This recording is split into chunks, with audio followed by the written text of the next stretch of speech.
hiton sakop iton mga sobra na siguro usa ka bulan no, and I think 2 weeks como nalingkod vice como nalingkod as presiding officer and nagdikang ito niyo termino yan na July 1 no.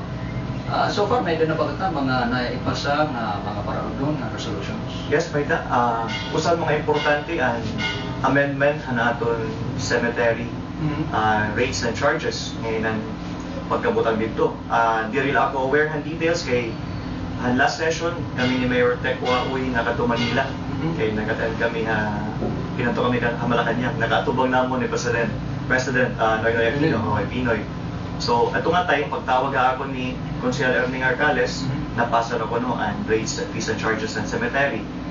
May dalat kami importante nga duwa nga resolution nga ginhahangyo bay na naton ginsaad nga second di ba may dala kita FMR and Infres kung naidugdog mo elections prior to the elections ginyayakan namon ito mausa ng mga components ginyakan namon ito nga hopefully within the year magkagamayada na lawat di pagkadihan usa nga section for release na ito for downloading lugarin kay pag-uman ang nag-assume na Secretarihan Department of Agriculture na Secretary Prospero Alcala.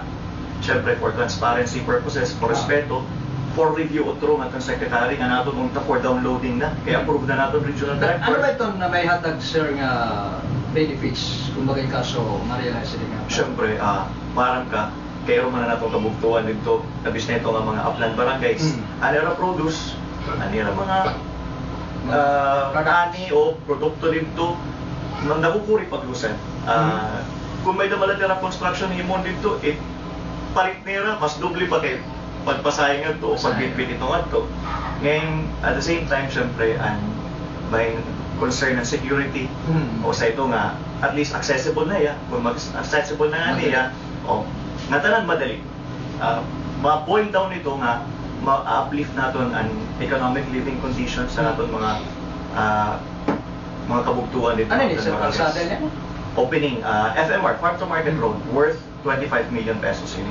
25? Yes, 25 million. Mga pera ini nga barangay ito maagin. Upat.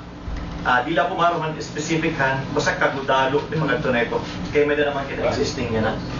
Pwede ko i-provide ito kay iyo hanggang tanang detalye kay open book ito. And anamon la unta ginhan carry ko to office ni Secretary Alcala. Wala lang kami magkakita and gin-forward ko matalan yung documents. Hopefully, ma-review niya within the month. And bahay mo kami natin katagosig na ma-implement ito ang atong project. Yeah, sir, and good luck para ito niyo magating mo nga dito. Ngayon, usap pa nga resolution nga importante nga, ginpasa lang nato na DALG, ang pag-request din usang fire truck. Nakita ka man atong fire truck 1967, 1972, 75. Ang pinaka-latest 1981, di rin na nadalagan ko 1981. Kaya ugad ang katbalogan. Wala makita sufficiente nga pundo yun na city government nga makapalitin fire truck. So nagmamalakahin mo kita, maka-aron kita kan ang secretary ng DILG, kaluuyan, patagan lang kita yung fire truck, naharo kitang bulig dito. Ato man ang anak ni Consejero Erning Arcales na ayuda daw tato na Martin. Pagka nakapulig-bulig, at tulad ni Attorney Hong, usa nga taga Samar ng Gihapon, pagka bahay makabulig ka pag kaluuyan. Sige, masama ka no, damo ito na pwede ngayon may ngadihiton katalogan nga na siguro sa ito na masayang ini good luck yapon na unta ma-realize ni ngayon mga plano magpakopay labis na patibay pa ito naton and then katalogan farm marshal. But as far as Sangguniang Panlungsod is concerned, may na kami na legislative agenda ani so ipo-provide ko na lang ito next time siguro ma-expound nato nito ma-explain pero amo to namo gisusunod priority ng mga legislations nga kinahanglan nato matapos within the year or maybe within my term. Pero I'm sure madudugkan pa ito. Pero kaya na may na kita baga na ibubutang ito. Pinaagyan pagkaurusan Sanggunian and mayor labis na kay usagod kami nga grupo. Basta nga tanan niya na trabaho na city government so far smooth sailing maupay. Maabot ba ito ang kapitanes na ito mga bulog. Okay, certain na ito ngay maging babata mo sir. Kailan naman utro pagpakyan. Kung sa itong relasyon nitong executive branch na nitong legislative, mayor na nitong di opisina sir. Waray ka problema. Siyempre. Ano itong pinaka, kano nga, ano ba sir, dapat ba talaga nga may ada inin, maupay nga relasyon ito? Harmonious good nga, working relationship. Kinahanglan good. Check and balance ka rito, permanente. Di naman ka-receive nga mag-close ang mayor, and vice mayor, magsangkay ng ora-ora.